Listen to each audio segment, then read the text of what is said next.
అమ్మవారి యొక్క ఆభరణం పోవటం అనేది జరిగింది. దాని మీద ఏంటంటే మొన్న శుక్రవారం అమ్మవారికి అలంకరణ చేసిన తర్వాత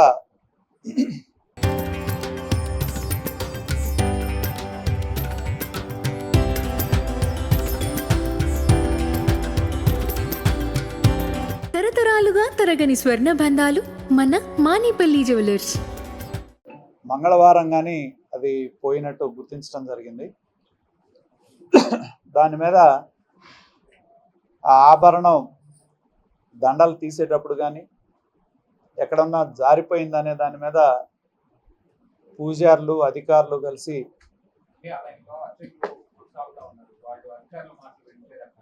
కావచ్చు, ఎవరెవరైతే నేననేది గుడికి సంబంధించిన తప్పుడు సమాచారాన్ని ఇతరులకు చేరవేసే దానిలో ఉన్న అర్చకులు ఉన్నారని తెలిసిన విశ్లేషణలో మాకు తెలిసిన ఖచ్చితంగా వాళ్ళు గుడిలో పనిచేస్తూ గుడి ప్రయోజనాలకి భిన్నంగా పనిచేస్తున్నట్టే లెక్క.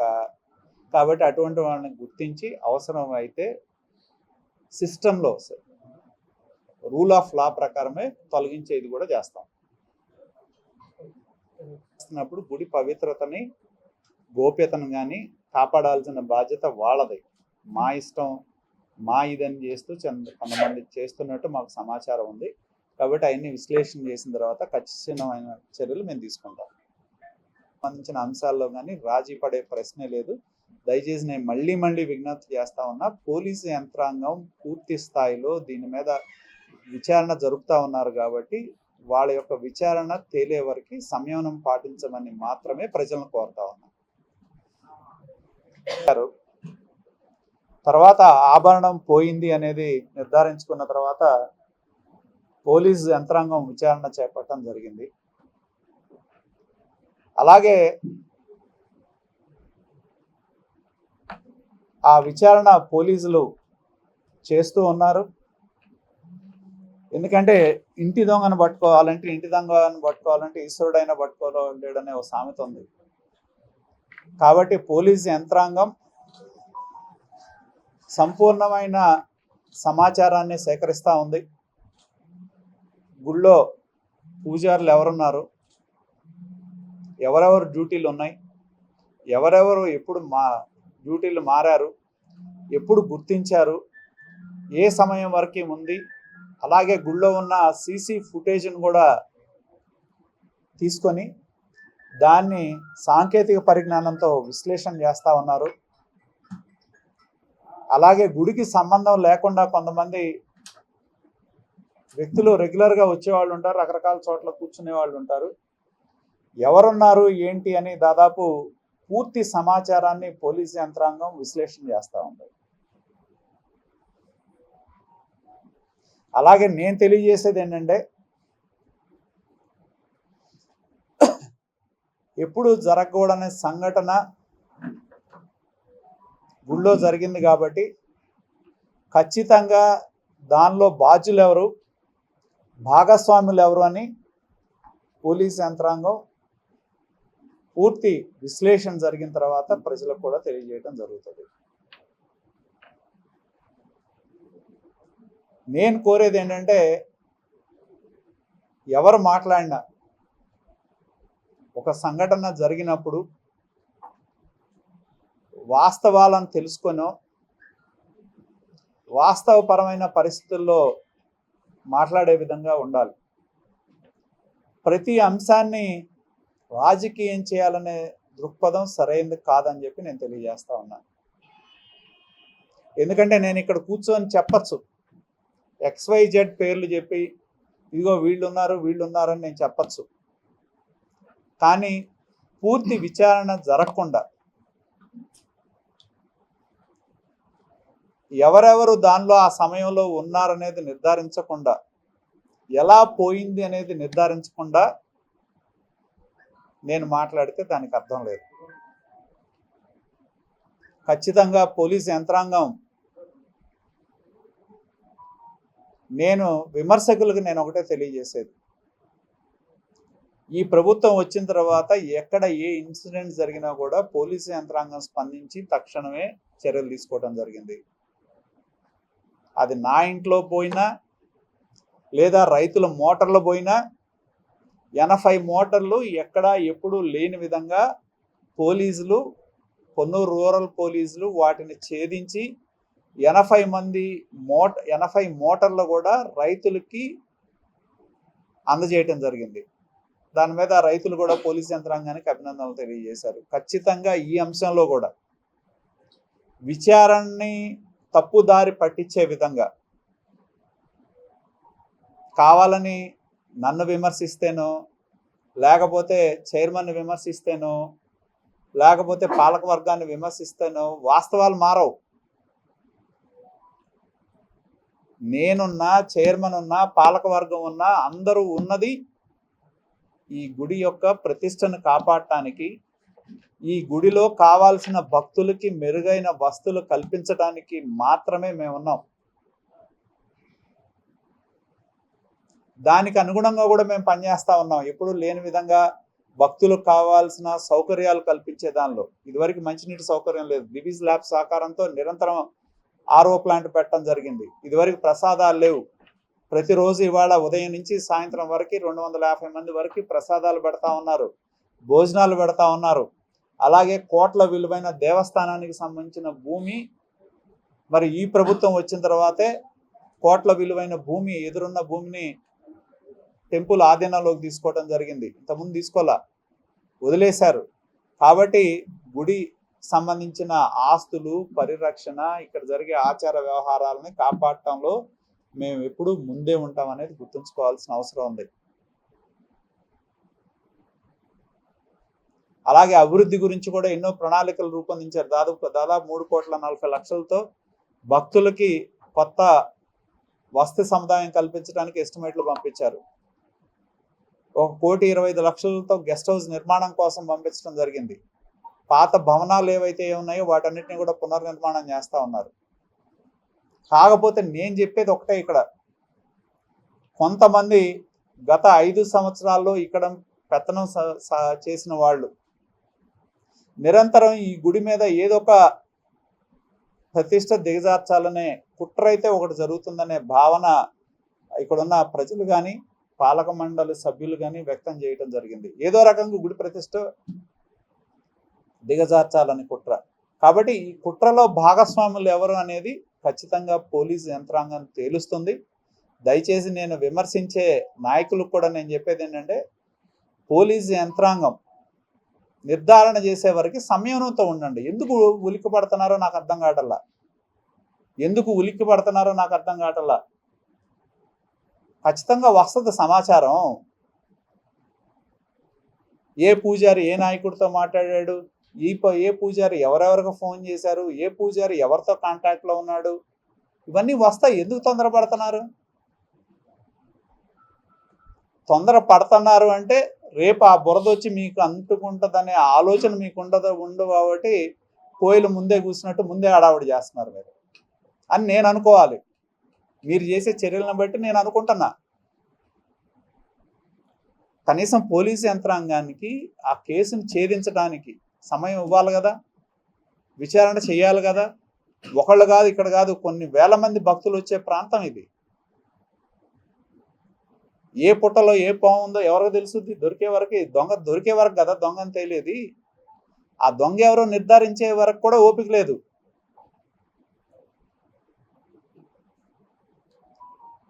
కాబట్టి నేను కోరేది ఏంటంటే, పోలీసు ఉన్నతాధికారులతో కూడా మాట్లాడాం. ఖచ్చితంగా నిర్ధారణ చేయటం జరుగుతుంది. వివిధ కాల్ డేటాను విశ్లేషిస్తారు. ఆ సమయంలో ఎవరెవరు ఉన్నారు ఏంటనేది ఖచ్చితంగా దాని మీద తగిన చర్యలు.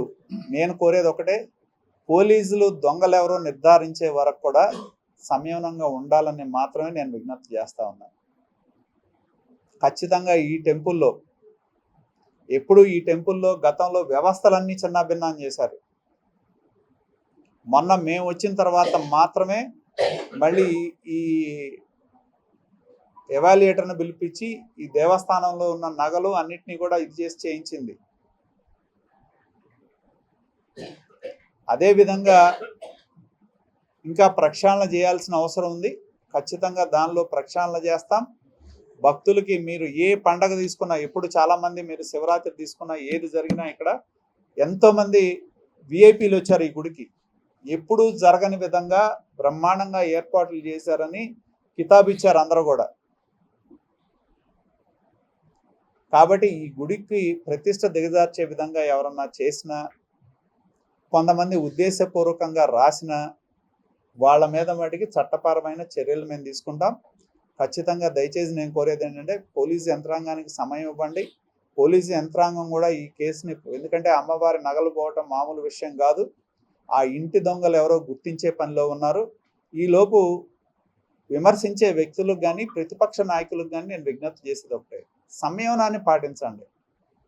కేసు విచారణ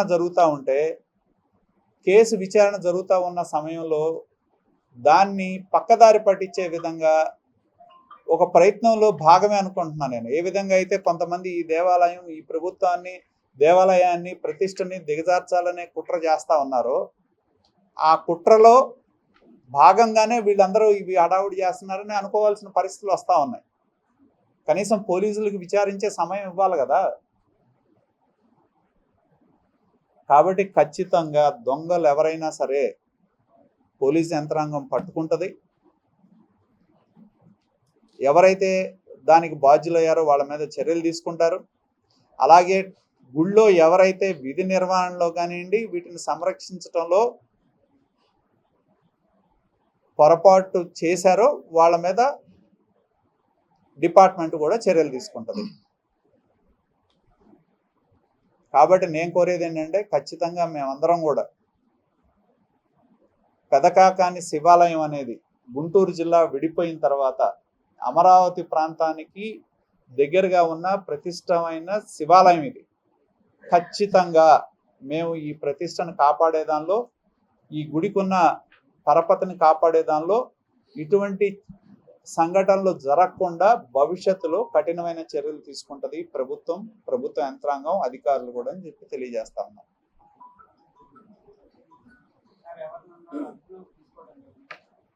అంటే ఇప్పటివరకు చాలా మందిని విచారిస్తూ ఉన్నారు.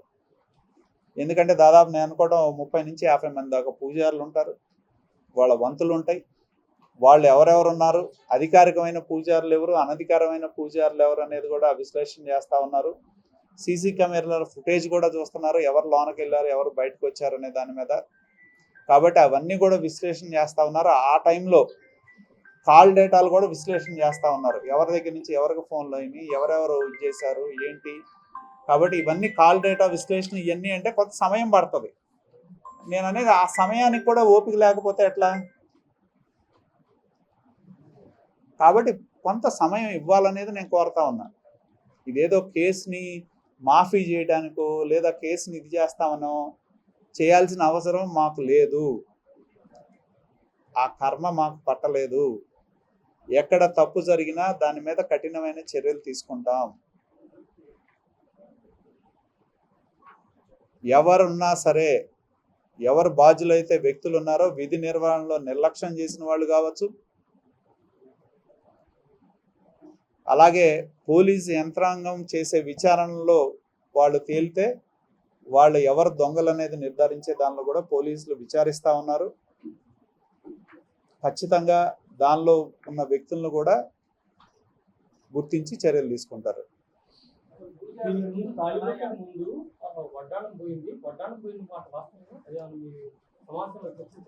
అంటే నేను ఇదే చెప్తుంది. ఇప్పుడు గత గవర్నమెంట్లో 2020లోనో 2021లోనో ఎప్పుడో ఈ వస్తువులు ఎవాల్యుయేషన్ చేశారు. మళ్ళీ మేము వచ్చిన తర్వాత చేస్తే అప్పుడు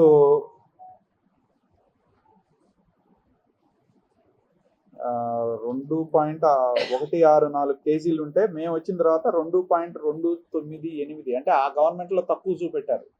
మేము వచ్చిన తర్వాత మళ్ళీ ఎన్యూమరేట్ చేయించి అన్ని పక్కాగా చేస్తే గత గవర్నమెంట్ కంటే 2.298 కేజీలు, అంటే దాదాపు 130 గ్రాములకు పైగా అదనంగా నమోదు చేశారు. అలాగే వెండి చూసుకున్నా కూడా దాదాపు ఇది 284 కేజీలు ఉంటే 301 కేజీలు. అంటే గతంలో వాళ్ళు ఉన్నప్పుడు తప్పుడు లెక్కలు కొంత వేసి ఏం చేశారనేది వాళ్ళని అడగాలి. కానీ మేము వచ్చిన తర్వాత మళ్ళీ దేవుడికి సంబంధించిన ఆభరణాలు కానీ, బంగారం కానీ, వెండికి సంబంధించిన ఆభరణాలు చేస్తే గతంలో కంటే ఎక్కువ నమోదైనవి. మరి ఆ ప్రభుత్వంలో తక్కువ నమోదు చేశారంటే బాధ్యత ఎవరిది? వాళ్ళదే కదా. కాబట్టి మేము వచ్చిన తర్వాత అన్ని కూడా ఈ గుడిలో పకడ్బందీగా చేయిస్తున్నాం ప్రతిదీ కూడా.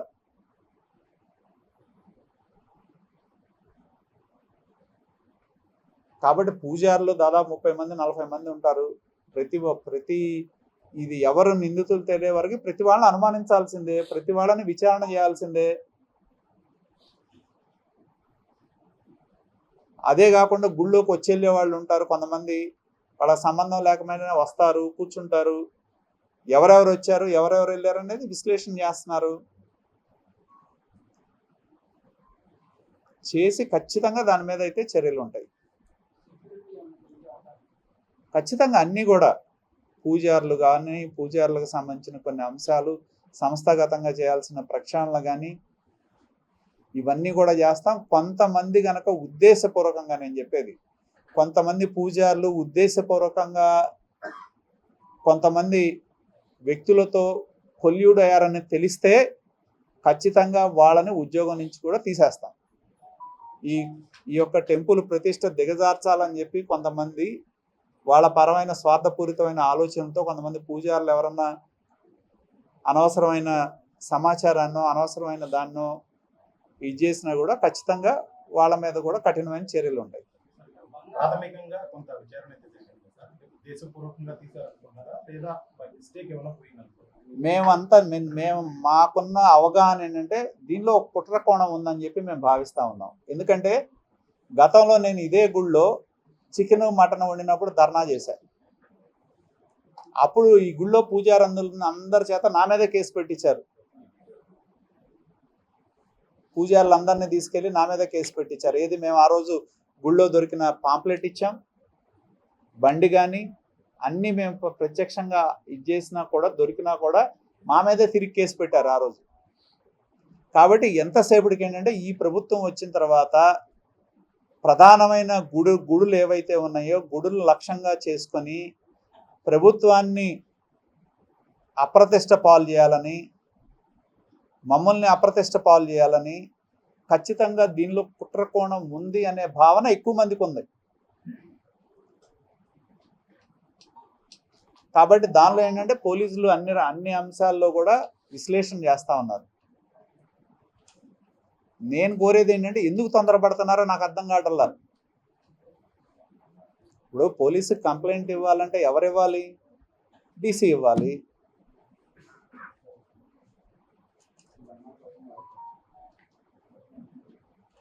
వీళ్ళు వెళ్ళటమో కంప్లైంట్ ఇవ్వటమో అడావుడి చేయటమో లేకపోతే ముందే అసలు నేను ఎక్కడో చదివా ఏదో నగ చేయించుతున్నారు, అది పెడుతున్నారు, మా తెలిసి సమాచారం ఎవరిస్తున్నారు వాళ్ళకి సమాచారం అని నేను అడుగుతున్నా. ఎవరిస్తున్నారు వాళ్ళకి సమాచారం? ఇదంతా నాకు జనం చెప్పేది ఏంటంటే పోయిన ప్రభుత్వంలోనే కొన్ని వస్తువులు అలా పోయినాయి అని చెప్తున్నారు. అది జనం చెప్పే మాట. నేను ఇక్కడ కూర్చొని మీరు నిర్ధారిస్తారంటే నేను చెప్పలేను కదా.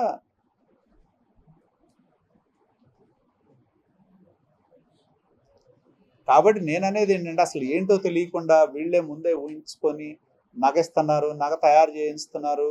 నగ ఎక్కడ తయారవుతుందో మాకు సమాచారం ఉంటే చెప్పు. నువ్వు నీకు చెప్పినాడు ఎవడో కూడా చెప్పు, సంతోషిస్తాం. ఇప్పుడు నగే తయారు చేయించి పెడితే పోలీస్ కేసు ఎందుకంటన్నా? నగే తయారు చేయించి పెడితే పోలీస్ కేసు ఎందుకు? ఇవన్నీ కూడా మేము అనేది ఒక కుట్ర కోణంలో భాగమే. వాళ్ళు కూడా నేను అనుకోవడం ఏంటంటే గుడి ప్రతిష్ట దెబ్బతీయాలి అనే కుట్ర ఒకటి నడుస్తూ ఉంది. దానిలో వీళ్ళు భాగస్వామ్యులు అయ్యారా అనేది ఒక అనుమానం మాకు కూడా కలుగుతుంది. అది ఇప్పుడు సంఘటన జరిగింది, డిమాండ్ చేయొచ్చు, కానీ వెళ్ళి ఇదిగో ఈ నిందితుడు, నేనేమి ఇక్కడ కూర్చొని చెప్పటం లేదే, XYZ నిందితుడు అని నేను చెప్పటంలా. నేను ఎట్లా చెప్తాను? పోలీసు వాళ్ళు నిర్ధారించే వరకు నేనేమి దర్యాప్తు అధికారిని కాదు కదా చెప్పడానికి. దర్యాప్తు అధికారి చెప్పాలి ఎవరు దొంగ ఎవరు దొర అనేది. నేనైనా ఎదురు చూడాల్సిందే. పోలీసుల యొక్క విచారణ జరిగే వరకు, వారు అన్ని కోణాల్లో కేసు నిర్ధారించే వరకు ఎదురు చూడాల్సిందే నేను. కాకపోతే నేను కోరేది ఒకటి, అసలు దీనిలో రాజకీయం ఏంటని నేను అడుగుతున్నా. అసలు రాజకీయ ప్రమేయం ఏంటి? రాజకీయానికి సంబంధం ఏంటి? నేను ప్రశ్నించేది అదే. గర్భగుడిలోకి ఎవరు వెళ్తారంటే పూజారులు తప్పితే ఎవరైనా వెళ్తారా? రాజకీయ నాయకుడు వెళ్ళొచ్చా? పాలకమండలి సభ్యులు వెళ్ళొచ్చా? చైర్మన్ వెళ్ళొచ్చా? నేను వెళ్ళొచ్చా? ఎందుకు వెళ్తాం? వెళ్ళే హక్కు ఉందా మాకు? ముందు పూజారులు తప్పితే ఇంకొక మూడో కానివాడు అడుగు పెట్టే పరిస్థితే లేదు. దీనిలో రాజకీయం ఏంటి?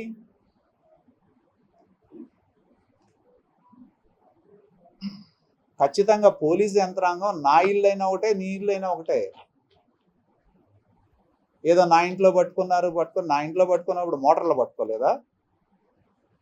అలానే దీన్ని కూడా పట్టుకుంటారు. కాస్త మీకు ఉండాల్సింది ఓపిక, సహనం ఉండాలి. ఆ ఓపిక సహనం లేదు. ప్రతిదాన్ని రాజకీయం చేద్దాం అనుకుంటున్నారు. రాజకీయం చేస్తే పార్టీల మధ్య జరగాలి. గుడి మీద రాజకీయం ఏంటంటున్నాను నేను. గుడిలో రాజకీయం ఏంటి, గుడి మీద రాజకీయం ఏంటి? రాజకీయ పార్టీగా తేల్చుకుందాం. ఇంకా 3 ఏళ్ల తర్వాత ఎన్నికలు వస్తాయి, రాజకీయ పార్టీగా తేల్చుకుందాం మనం. అప్పుడు తొందర ఏం లేదు. 5 సంవత్సరాలు మమ్మల్ని పాలించమని ఇచ్చారు ప్రజలు. ఖచ్చితంగా మేము మెరుగైన పరిపాలన, సమర్థవంతమైన పాలన, వ్యవస్థను ప్రక్షాళన చేయడమే మా లక్ష్యం.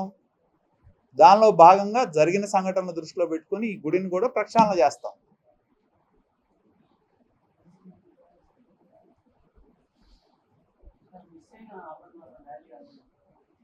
దాదాపు 12 లక్షలు అన్నట్టు చెప్పారు. అది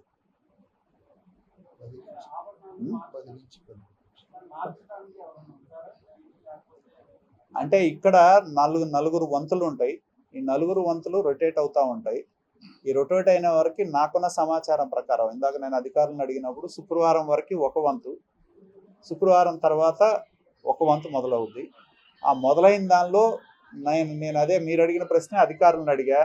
శుక్రవారం వంతు మారినప్పుడు ఈ వంతాళ్ళు ఇదిగో ఈ ఉన్నాయని అప్పచెప్పడం అనేది ఉందా అంటే, గత ప్రభుత్వంలోనే అసలు ఆ వ్యవస్థను ఎత్తేసారని, ఏదో నమ్మకం మీద నడుస్తుందని ఆలయానికి సంబంధించిన పూజారులే చెప్పారు. డీసీ గారు కూడా మొన్న చూసినప్పుడు మీరు ఒక పుస్తకం పెట్టి రాసుకోమని ఆయన ఆదేశాలు ఇచ్చానని చెప్పారు. కానీ అది అమలు జరగల. కాబట్టి ఒక వంతు నుంచి ఒక వంతు మారినప్పుడు నాకు చెప్పింది ఏంటంటే, అలంకరణ ఎందుకు తీయలేదని అడిగితే, శ్రావణ శుక్రవారం అలంకరణ బాగా చేశాం కాబట్టి ఆదివారం భక్తులు వస్తారు, అమ్మవారి అలంకరణ బాగుంటుంది అనే దానిలో, ఎందుకంటే పసుపు కొమ్ములు ఇవన్నీ పెట్టి అలంకరణ చేశారు కాబట్టి బాగుంటుంది అనే దాంతో అలంకారం తీయలేదనే మాట నాకు చెప్పింది.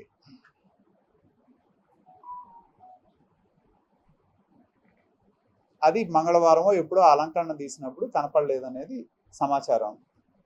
దాని మీద ఎతికామని చెప్పారు. ఈవెన్ మన పంచాయతీ దీని దగ్గర కూడా వెళ్ళి ఆ పూలమాలలో ఏమైనా పడిందా అని చెప్పి ఎతికామని చెప్పారు. కంపోస్ట్ యార్డ్కి వెళ్ళి ఎతికామని చెప్పారు. అన్ని చోట్ల ఎతికామని చెప్పారు. కనపడలేదు. దాని మీద తర్వాత పోలీసులు ఎంక్వైరీ చేస్తున్నారు. కాబట్టి నేను ఒక్కటి ఖచ్చితంగా చెప్తా ఉన్నా, మేము ఉన్నంత వరకు గుడికి సంబంధించిన అంశాల్లో ఎట్టి పరిస్థితుల్లో రాజీ పడం. ఇది ఒక దురదృష్టమైన సంఘటన. దయచేసి నేను కోరేది ఏంటంటే, రాజకీయాలు కావాలంటే పార్టీల మధ్య తేల్చుకుందాం, మాకేం అభ్యంతరం లేదు. కానీ గుడిని రాజకీయ వివాదంలోకి లాగద్దని చెప్పి నేను విజ్ఞప్తి చేస్తా ఉన్నా. ఎందుకంటే ఇవన్నీ సున్నితమైన సంఘటనలు. దీనిలో తీసుకొచ్చి దుల్లిపాల నరేంద్ర బాధ్యుడు అంటే, దుల్లిపాల నరేంద్ర బాధ్యుడు అనడానికి సంబంధం ఏముంటుంది? పూజారులు వెళ్ళేది. ఎస్, ప్రభుత్వం మాది, పరిపాలన మాది, దాన్ని సరిచేసే చర్యలు మేము తీసుకుంటాం. ఇందా నేను చెప్పినట్టు మీరున్నప్పుడు తక్కువ చూపెట్టారు, మేము ఉన్నప్పుడు చక్కగా అన్ని లెక్కేసి ఎక్కువ బంగారం దొరికింది, లెక్కలోకి తీసుకొచ్చాం. దాదాపు 150 గ్రాముల దాకా వెండి, దాదాపు ఒక 200 గ్రాములు 500 గ్రాముల దాకా తీసుకొచ్చాం.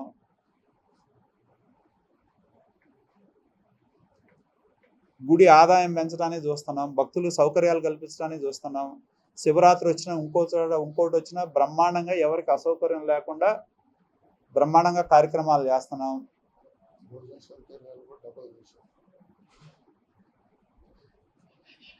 ఇంకేదైనా మార్పులు చేర్పులు చేయాలంటే ఖచ్చితంగా చేస్తాం, మేము కట్టుబడి ఉన్నాం. కాబట్టి దయచేసి నేను విజ్ఞప్తి చేసేది ఏంటంటే ఎవరైనా సరే పోలీస్ యంత్రాంగం విచారణ చేసేవరకు కొద్దిగా సంయమనం పాటించండి. ఇవన్నీ కూడా సున్నితమైన అంశాలు, రాజకీయానికి సంబంధం లేని అంశాలు. కాకపోతే ఏంటంటే ప్రతి అంశాన్ని రాజకీయం చేసి లబ్ధి పొందాలని మీరు ప్రయత్నం చేస్తే చివరికి మీకు వచ్చేది ఏం లేదు. మీరు అనుకుంటున్నారు ఏదో చేస్తే ఏదో అవుద్దని, ఏమీ జరగదు. ఖచ్చితంగా ఇంకా ఈ జరిగిన సంఘటనలు బ్రహ్మాండంగా మేము ఇక్కడ ప్రక్షాళన చేస్తాం, సమర్థవంతంగా తీసుకోవాల్సిన చర్యలు తీసుకుంటాం, భక్తులకి ఇంకా బ్రహ్మాండంగా సేవలు అందజేస్తాం.